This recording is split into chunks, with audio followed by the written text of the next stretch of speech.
بلا شک و تردد عمران خان حکومت پی ٹی آئی کی پہلی حکومت اپنی بقا کی جنگ میں مصروف ہے۔ شدت کی جنگ ہے اور اس کا آخری مرحلہ اس وقت لڑا جا رہا ہے۔ یقینی طور پہ اس وقت عمران خان کے جذبات اب بھی بھرپور ہے اور ہمت ان کی بھرپور موجود ہے، لیکن عددی اکثریت جو کہ اس جنگ کا فیصلہ کرے گی یقیناً کمزور سے کمزور ہوتی جا رہی ہے۔ عمران خان کی جانب سے فیصلہ آ چکا ہے، کئی بار آ چکا ہے اور آج پھر دہرایا گیا ہے کہ وہ اس جنگ کو چھوڑ کے نہیں جائیں گے، آخری دم تک لڑیں گے اور فیصلہ کن مرحلے میں اس جنگ کو پہنچائیں گے۔ اسی لیے ان کے استعفے دینے کا سوال ہی پیدا نہیں ہوتا، لیکن بظاہر یہ پورا معاملہ، اس میں جو صورتحال نظر آ رہی ہے وہ یہ جنگ ہارتے نظر آ رہے ہیں۔ اگر جیت جائیں تو یقیناً یہ کوئی بہت بڑا معجزہ ہوگا، لیکن پھر بھی پاکستان تحریک انصاف، ان کی حکومت اور ان کے ساتھی جو اب بھی ان کے ساتھ موجود ہیں، اس پوری صورتحال میں کتنے پرعزم ہیں اور اس پرعزم رہنے کی وجہ کیا ہے، یہ سب کچھ پوچھیں گے۔ اور اس کے لیے ہمیں جوائن کر رہے ہیں جناب عمران خان کے انتہائی قریبی معتمد وزیر اطلاعات و نشریات جناب فواد چودھری۔ بہت بہت شکریہ فواد چودھری صاحب۔ یہ فرمائیے گا کہ آج کی ڈیولپمنٹ، کل کی ڈیولپمنٹ، جو بھی صورتحال ہو رہی ہے، ایک کے بعد ایک اتحادی نکل رہا ہے، آپ کے اپنے ساتھیوں کی خبریں بالکل صاف ہے۔ ابھی سندھ ہاؤس میں بھی ہمیں پتہ ہے کہ 180 185 اراکین بیٹھے ہوئے ہیں اپوزیشن لیڈرشپ کے ساتھ۔ تمام جو آثار ہیں، شواہد ہیں، ثبوت ہیں، ثابت کر رہے ہیں کہ پی ٹی آئی حکومت کا سورج جو ہے وہ ڈوب رہا ہے۔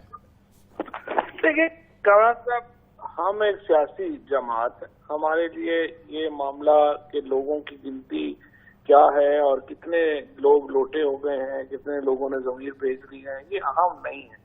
ہمارے لیے اہم بات یہ ہے کہ پبلک کدھر کھڑی ہے، اور جو اتنا بڑا جلسہ ہوا اس میں اور جو اس کے بعد سے عمران خان کی جو اس وقت مقبولیت ہے، وہ آپ کو دیکھ کے اچھی طرح اندازہ ہو جاتا ہے کہ اس وقت دنیا، ملک اور عوام جو ہے وہ کدھر، ان کا رجحان کدھر ہے اور وہ کدھر کھڑے ہیں۔